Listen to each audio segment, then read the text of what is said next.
Okay, well, it's time for us to take a look now at what's taking up space in the French papers. And Diptyque Laurent is with us in studio. Diptyque, a lot of anticipation and a lot of coverage being given to Emmanuel Macron's first state visit to China. That's right. There are high hopes about what the French president can achieve on his inaugural presidential visit to China. Le Parisien newspaper has chosen, appropriately, a Chinese proverb to sum up the spirit of this trip. I quote, "With time and patience, the mulberry leaf becomes a silk gown." Fun fact, after getting their fill of mulberry leaves, the silkworm then weaves its silk cocoon, which is used to make silk robes. So the idea being that patience is key in building long-term visions. That begins with Macron already planning to spend at least 2.5 days in China, well longer than that of his predecessors. And symbolically, his first step will be at the capital of the Silk Route, Xi'an. Indeed, we saw some pictures of him coming in already there. So trade, I imagine, with that, stopping off at the Silk Road will be one topic, but a lot really that many people are hoping will change in the relationship between France and China. That's right. And the idea is really to find a new balance in the Franco-Chinese relationship. That's at least what Macron is hoping. He's going to be discussing things like climate change, North Korea, of course, business deals, as you mentioned. Libération says he's hoping to take advantage of Donald Trump's diplomatic chaos and the uncertainty around Brexit and Angela Merkel's own political problems to really forge France as the main economic and political partner for China. And this seems to be the word, this finding balance again, seems to be the theme for Le Figaro as well. They say nothing is being left to chance here. Around 50 French companies are also accompanying the French president on this trip in the hope of signing a host of business deals there and then. Okay, so of course, nearly as always, money matters. But, is anything going to be done when it comes to human rights? Might that be discussed? Well, there are certainly associations and activists are hoping that it will be discussed. They're hoping that, in particular, Macron's youth and dynamic nature will translate into some concrete statements on human rights in China, even if Le Monde newspaper says, I quote, "Presidential visits to China are never the best time to address the issue." Now, the article is looking at several cases of human rights, reported human rights abuses, like the case of Wu Gan. He was sentenced last December to 8 years in prison for essentially conspiracy. He's accused of trying to uproot the socialist system under the guise of being an artistic performer and a human rights activist. Another case is that of the wife of the late Nobel Peace Laureate Liu Xiaobo.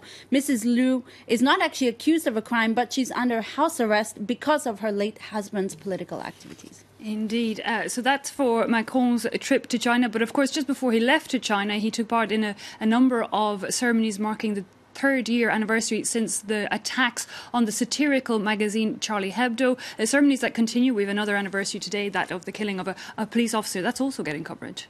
That's right, because, of course, it was the Charlie Hebdo attacks and also the kosher supermarket on the outskirts of Paris as well, that all those attacks happened on January the 7th, 2015.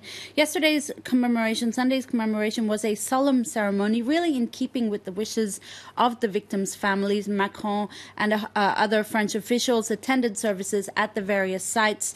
Now, Riss, who is actually the editor-in-chief of Charlie Hebdo, he's given an interview to L'Humanité, which is a communist paper. He tells the paper that, I quote, "Every day still feels like the day after January the 7th, 2015. Really this idea that that day marked a turning point in the paper's history and for the staff. And he says he hopes that one day things will become, quote, normal again, because indeed the paper staff have been quite vocal about the fact that they're under a constant police presence and that they really don't feel like things have gotten back to normal yet. Indeed, and that debate even over freedom of speech and so on has been ongoing since those attacks. However, the Catholic paper La Croix seems quite optimistic. Well, they put a rather uplifting headline on their front page. You'll remember they're focusing really on that unprecedented street protest that followed those attacks back in 2015. Millions of people took to the streets to express their solidarity, to call for freedom of expression, and to condemn terrorism. France resisted. That's what La Croix says on its front page. For 3 years, they say French people have not ceded to hate or fear. Rather emphatic headline from the Catholic paper.